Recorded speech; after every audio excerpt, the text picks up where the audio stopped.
Angkatan bersenjata Ukraina tak akan pernah bisa sembunyi dari pasukan Rusia. Keahlian militer Rusia dalam mendeteksi keberadaan target memang luar biasa. Hal itu terbukti lagi-lagi baru-baru ini di sekitar wilayah Belgorovka.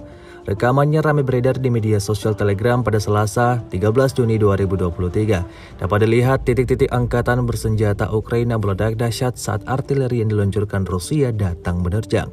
Diketahui kedatangan serangan akurat di posisi angkatan bersenjata Ukraina ini mengakibatkan 5 prajurit musuh tewas di tempat.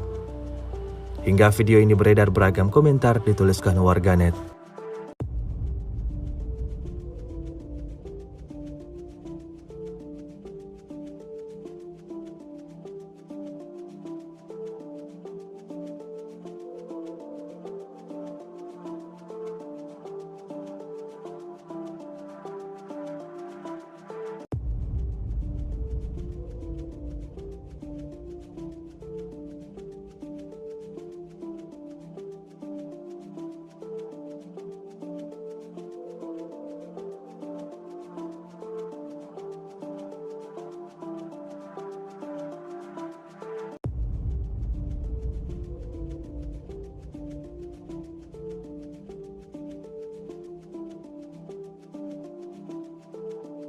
Terima kasih sudah nonton.